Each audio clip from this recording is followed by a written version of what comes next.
Coming up on Newswatch, lake effect snow buries cities on the coast of Lake Erie. Plus, Twitter employees flee the nest after the company's new CEO gives them an ultimatum. And in sports, Gridiron Glory is set for its final episode. Newswatch starts right now.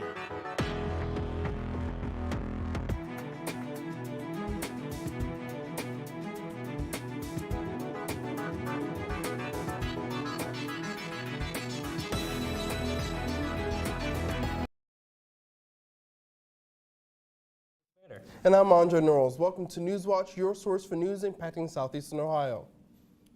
Athens has its first snowfall of the year today as temperatures continue to drop across the region.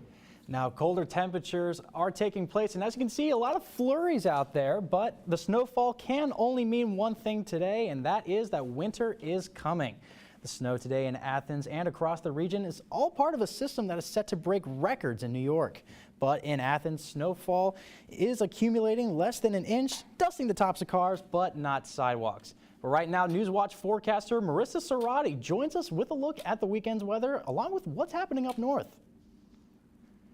Good evening. I'm your forecaster tonight, Marissa Cerati. And how about that snow we had earlier today? It was almost like whiteout conditions with a little bit of snow accumulation as well.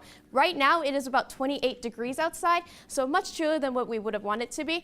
But it feels even colder than that. It felt about 24 degrees earlier with a wind chill because it reached a gust about 20 miles an hour today. So much chillier and windier than we have been experiencing this past week. Looking at the radar, we see that the snow is currently moving away from us that we saw earlier today, and we are kind of safe from the west as well, as there is no snow coming in for us either. Looking into temperatures around us, we can kind of see earlier today it was in about the low 30s all around us, a little bit colder up close towards Lancaster and a little bit close towards Charleston. It'll be colder, and I will talk more about that on my full weather forecast. Now back to you, Curtis. Thank you, Marissa. Now, the worst of what could be a historic snowstorm is about to hit western New York today. Residents in both Ohio, Pennsylvania, and New York are bracing for impossible travel conditions and potential danger to infrastructure. Gloria Pasmino has the latest from Buffalo. As heavy snowfall hits western New York, residents are being urged to stay inside due to the intensity of the storm. This is considered an extreme event. The Buffalo area could see up to 5 feet of snow, a possibility that has residents recalling 2014's monstrous Snowvember. We've been through this before. It's not, to me, it's no big deal, but my family wants everything done. Several travel advisories are in place as the lake effect snow brings visibility down to 0 in parts of Michigan. Officials are also warning residents the worst of the potentially historic storm could come Friday. This is a snow storm with potentially deadly consequences if people do not do the right thing. The extreme weather has shut down some schools and public services Friday, and it's even impacted Sunday's Buffalo Bills game against the Cleveland Browns, which has been moved to Detroit. We just need people to take note of what's coming, use common sense, let our first responders, including all of the plow operators and those people that are going to be out there for the next 72 hours, that they can do their jobs and we'll get things back to normal as quickly as possible. In Buffalo, New York, I'm Gloria Pasmino reporting. According to the National Weather Service, snow produced through the lake effect will continue Sunday in areas downwind of the Great Lakes. And with that, we are approaching the end of Winter Awareness Week in Ohio and West Virginia. That's right. Newswatch forecaster Aaron Ashley tells us how winter weather impacts our roads, what experts are doing to limit these impacts, and how Athens County residents are preparing for the season.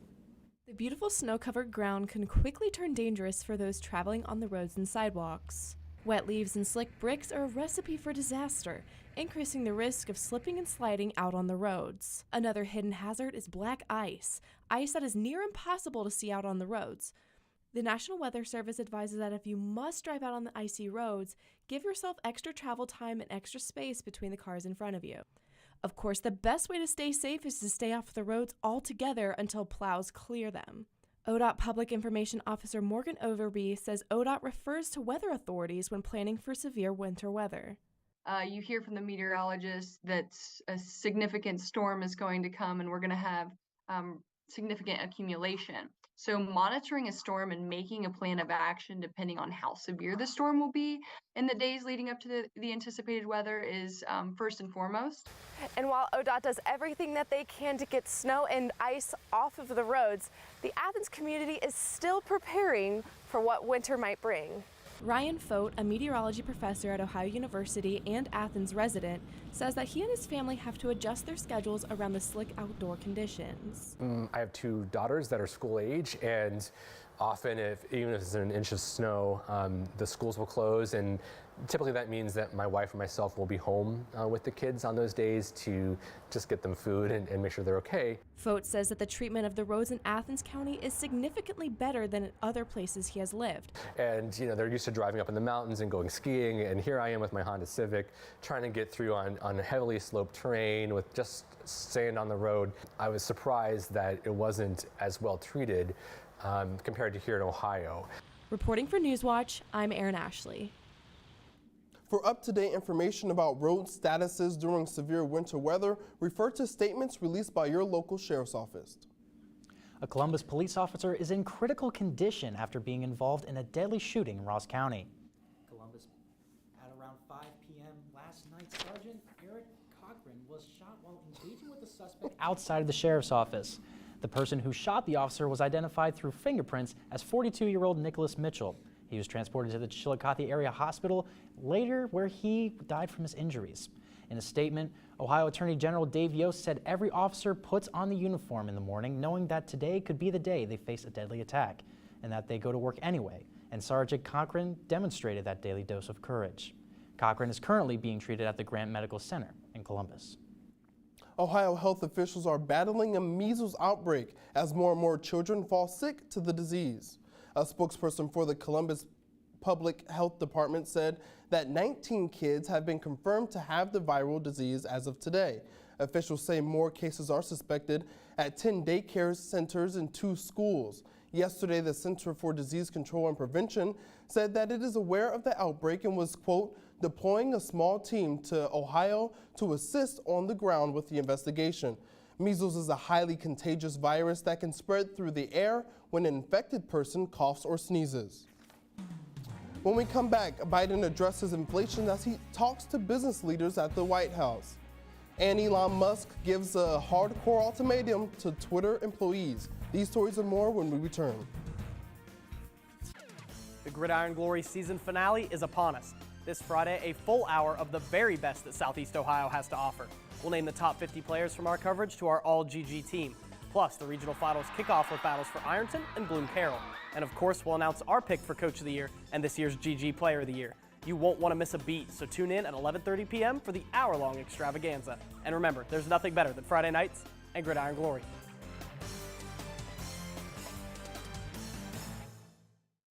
We have to admit that he was king.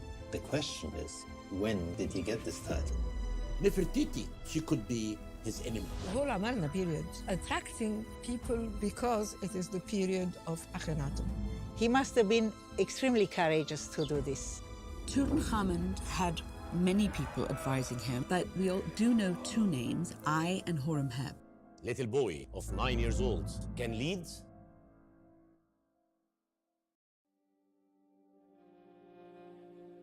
Western Myanmar is a region torn apart by violent ethnic conflict.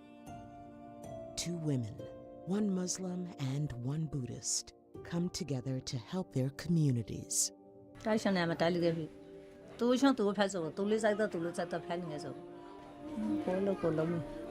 Midwives on POV. Monday at 10 on WOUB. Brian just threw away the rule book. The level of musicianship, I don't think anybody's touched it yet. People say Brian's a genius. And the pressure that comes with that. You know there's something going on with Brian Wilson. The idea of doing an interview makes Brian nervous, so he'll often ask if we can just take a drive and listen to some music. The rooftop is down. The story begins. It was a trip. Friday at 10 on WOUB.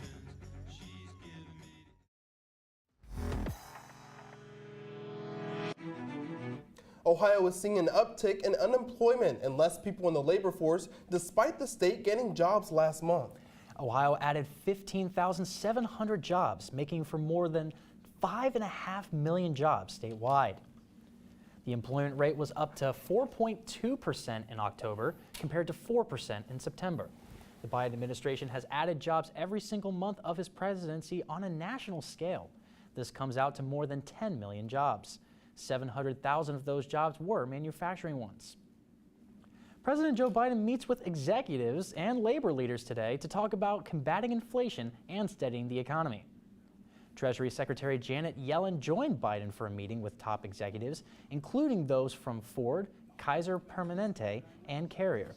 The presidents of the Service Employees International Union and United Food and Commercial Workers also participated. President Biden during the meeting said inflation was going down, but says the aid of business leaders can help speed up the decline. Inflation at the grocery store is coming down slightly. Prices for things like clothes and television and appliances are going down as well as we head into the holidays. This week we saw the growth in prices in business pay for goods and services to come down as well. Gas prices are down, but it's going to take time to get inflation back to normal levels. Biden is expected to highlight key provisions of the Inflation Reduction Act that he signed into law last summer. The law will take effect at the beginning of next year. The White House says the president is also seeking ideas from business leaders to further bring down inflation. The Biden administration is also moving forward with new guidance for student debt relief. Amy Kiley reports Republicans don't seem happy. You just destroyed the entire ethic of responsibility. Republicans are outraged. President Joe Biden is doubling down on student debt relief. Their main gripe appears to be the cost to taxpayers for this. If you earn less than $125,000 a year, you'll get up to $10,000 knocked off your student debt.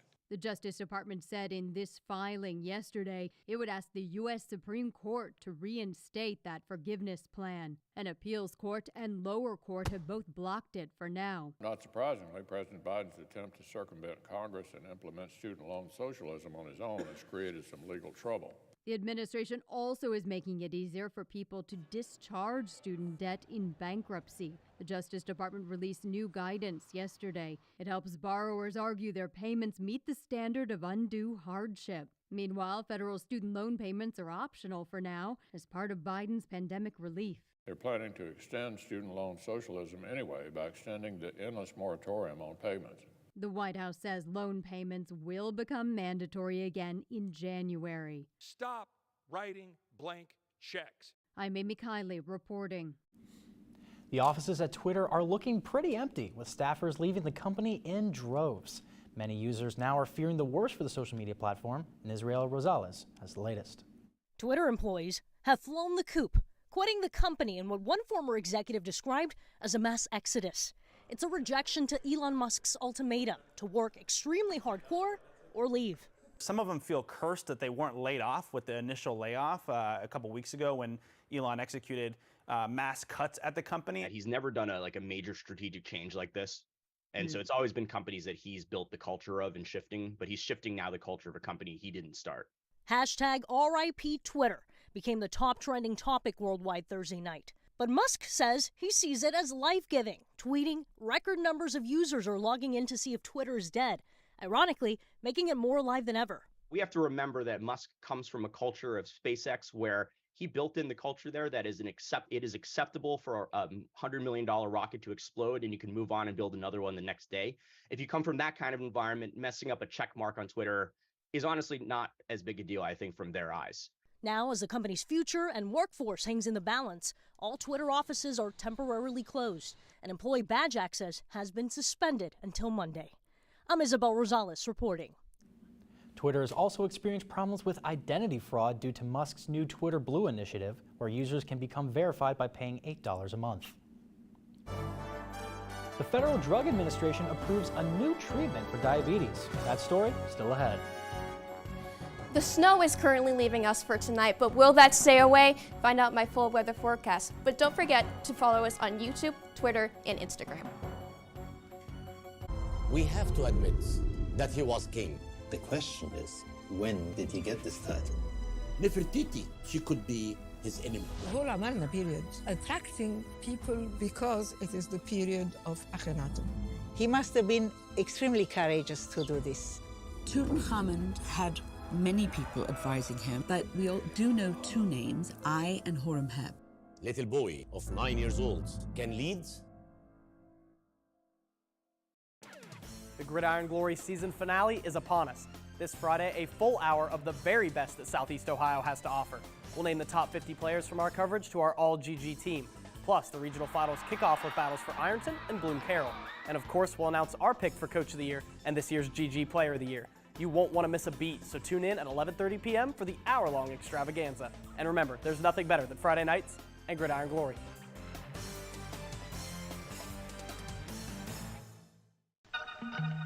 Brian just threw away the rule book. The level of musicianship, I don't think anybody's touched it yet. People say Brian's a genius. And the pressure that comes with that.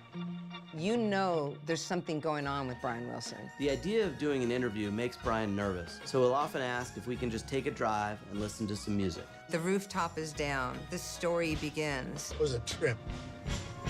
Friday at 10 on WOUB.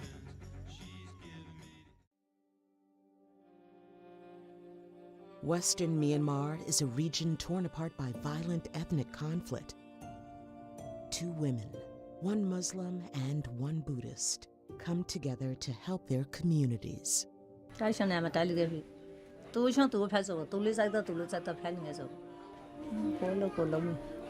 Midwives on POV. Monday at 10 on WOUB.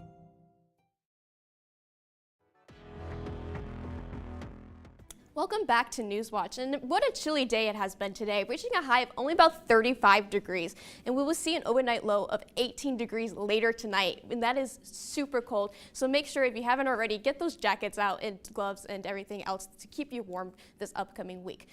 The snow that we saw earlier today is currently going away from us, going towards the east, and I don't currently see anything coming from the west to bring us any more snow for the rest of the day as well. Zooming out, we can see that the west, there isn't going to be anything else coming in either for us for the rest of the day, so I think we will be in the clear from snow. There might be one or two snowflakes, but probably not as what we saw earlier, so no accumulation to worry about or anything like that. 18 degrees tonight, super duper cold. The skies might be clearing up a little bit, but make sure if you go outside, you have to be wearing the appropriate clothing tonight so that you don't get any frostbite or anything like that tonight, because it is going to be super cold.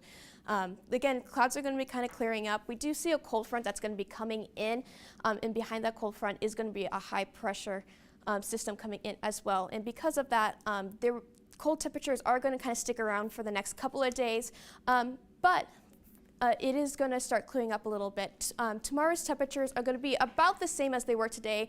They're seeing a high about 37. We will see an overnight low of 16 though, so again, super cold this upcoming week. There is going to be less clouds in the sky than we saw earlier today, so we will be able to enjoy a little bit more sunshine for tomorrow. Looking at this weekend, we see that it just continues to trend to be much colder, with Sunday reaching only a high of 31 degrees and a low of 17. But it will be sunny, so while it might look nice to be outside, it probably will not feel that nice to be outside. Looking at this full upcoming week, we can just see how this Thanksgiving week is going to get much warmer compared to what it's been. Sunday, we see that jump from 31 to a high of 46 on Monday, much nicer than what we've been feeling this past week. And it will continue to be warmer as the week goes on. There is a slight chance of rain on Thanksgiving, so we hope that the rain will kind of stay away, but it will be a nice 52 that day.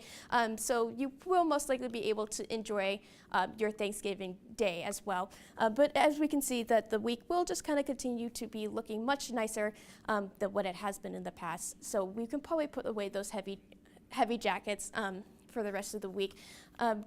But we can see this upcoming weekend, we do want to make sure you are still kind of being warmer on the safer side. So, because while it might not be snowing or anything like that, it will continue to get colder this at the night. So those jackets and hats and everything else like that is really good ideas. That is all I have for my full weather. Now back to you, Andre, at the desk. Thanks, Marissa. Now looking cold temperatures, but we'll get through it. Big news today in the fight against type 1 diabetes. A new therapy to delay the onset of the disease has been approved by the U.S. Food and Drug Administration. Mandy Gaither has more on the therapy and how it may help patients. It's being called an historic moment for those suffering from type 1 diabetes. The first ever therapy to delay the disease is now FDA approved for patients. We've never had any treatment to do that, despite testing many different things that have all not worked. Type 1 diabetes is a genetic disease where a person's pancreas doesn't make insulin or won't make enough. The new monoclonal antibody will be marketed under the brand name Zeald. It comes in a single 14-day dose of infusions that each last 30 to 60 minutes. On average, the delay of development of type 1 was 2 years, but there were those that went longer than that. And as we get more and more data, this may prevent the development even longer than 2 years, which is really exciting. The therapy is thought to work by turning down the body's misdirected attack on its own insulin-producing cells. Protecting those cells may buy patients more time before they become dependent on insulin to manage their condition. Imagine, a 9-year-old kid with diabetes that has to have their finger pricked multiple times a day and receive multiple insulin injections. Sometimes their parents chasing them around to do this. And now think of not having to do that for 2 whole years. And this therapy is thought to be just the beginning in the fight against type 1 diabetes. For Health Minute, I'm Mandy Gaither. The drug company has launched a program called Compass to help families navigate financial challenges in accessing the drug. Coming up in sports, Gridiron Glory is set to host its final episode of the year after another amazing season. That and more when Newswatch returns. Brian just threw away the rule book. The level of musicianship, I don't think anybody's touched it yet. People say Brian's a genius. And the pressure that comes with that. You know there's something going on with Brian Wilson. The idea of doing an interview makes Brian nervous, so he'll often ask if we can just take a drive and listen to some music. The rooftop is down. The story begins. It was a trip. Friday at 10 on WOUB. On Secrets of the Dead, a moment of chaos in ancient Egypt. The fact that the pyramid was robbed means the government was losing control. Was the empire threatened by violence? All the evidence points to the fact that these were soldiers. Or were they victims of something far bigger? If anything goes wrong with the Nile, then it would be famine and chaos. Egypt's darkest hour on Secrets of the Dead. Wednesday at 10 on WOUB.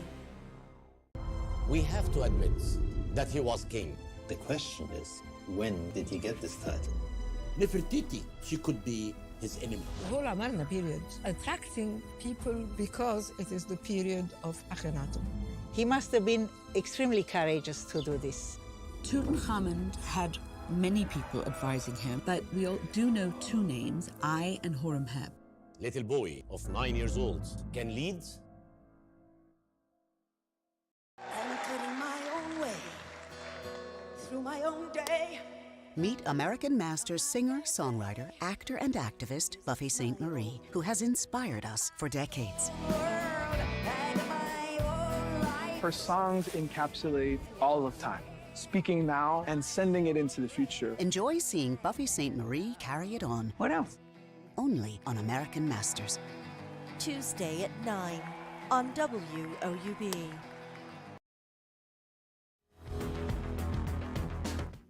Hello everyone, I'm Darius Sethna. It's that time of the year. The Gridiron Glory finale is tonight.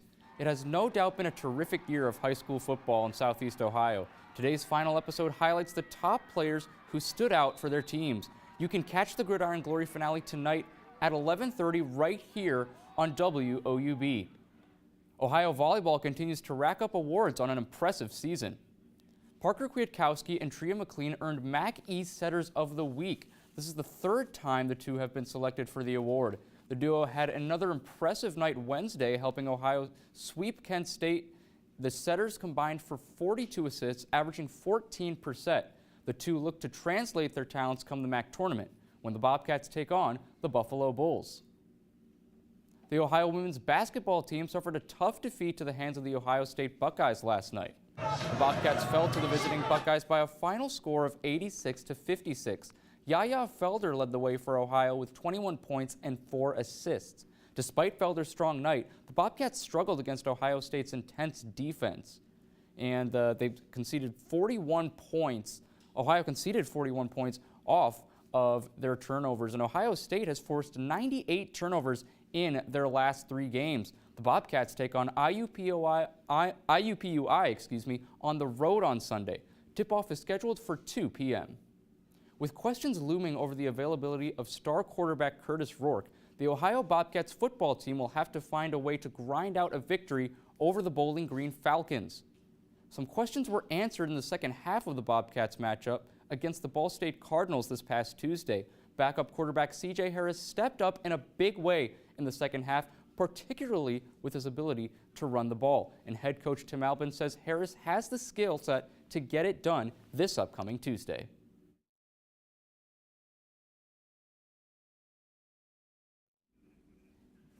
And Andre, really excited. Curtis, this is going to be a great game on Tuesday night. Really, it's a winner-take-all for the Bobcats in this one. Can you elaborate on that? Like, what are the stakes of this game? Absolutely. So if the Bobcats win, essentially, if I'm not mistaken, Curtis, they clinched the MAC. It's been a fantastic season. They could have clinched it last week, but other outside circumstances, they weren't able to do it. So this week they get another chance to do that. It's going to be really exciting, and it should be a good crowd on Tuesday night as well. A trip to Detroit on the line to capture that elusive MAC title. So that's going to be a really huge matchup for all Bobcat fans to turn into.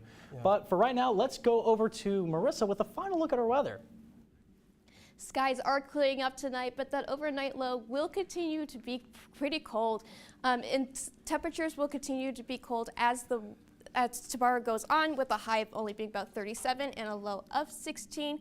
But those skies are going to be continued to be clearing up. So it will be a nice day to be outside. Just make sure you wear a jacket. Going into the rest of the week for this weekend will be getting cold, but will continue to be getting warm as your week goes on. So you will make sure to have a nice Thanksgiving week, as long as that rain, of the chance of rain that we have on Thursday, stays away. Well, thank you so much, Marissa. But finally tonight, the holidays are just around the corner, and many are getting ready to jump on a plane or a car to go spend time with family. But getting there could be stressful, so here are some tips that could help reduce the tension. First, take control of your posture and breathing. Sitting for a long period of time can have a negative effect on your posture, so taking deep breaths for 90 seconds can help you relax and bring down your stress hormone production. That's according to research. Another tip, drink enough non-alcoholic fluids. That will help with those muscle cramps and achy joints you experience on the road. Experts say to stand and walk every opportunity you can, and to try to reduce your risk of getting sick, stretch out the tension by doing yoga exercises on the road and when you arrive at your final destination. Well, I will be doing some traveling this Thanksgiving and Christmas, so I will keep those in mind. What are your plans these holidays? Well, I'm going back up to Cleveland, so it's definitely going to be cold for sure. Yeah. I know I'm going up to Cleveland too, so not looking forward to those cold temperatures. Yeah, you were talking about it earlier. I'm like, oh, it's so cold. I walked out today. I saw the snow. I was like, what is going on? It's only, I guess it's November. I guess that makes sense. But you know where it's not going to be cold? It's going to be not cold at all in Qatar, because the World Cup's about to get underway, and those temperatures are going to be in the hundreds. So talk about a split personality with the globe right now. I don't like our temperatures, but I don't want hundreds. I don't know. I want somewhere in the middle. Hopefully the World Cup will be fun for us to watch over the holidays. But that will do all for us. I'm so sorry, Andre. I'm Curtis Fader. And I'm Andre Knowles for all of us here at Newswatch. And be sure to stay tuned for the PBS NewsHour coming up next. And remember, you can find the latest news anytime at WOUB.org and follow us on social media. Have a great night.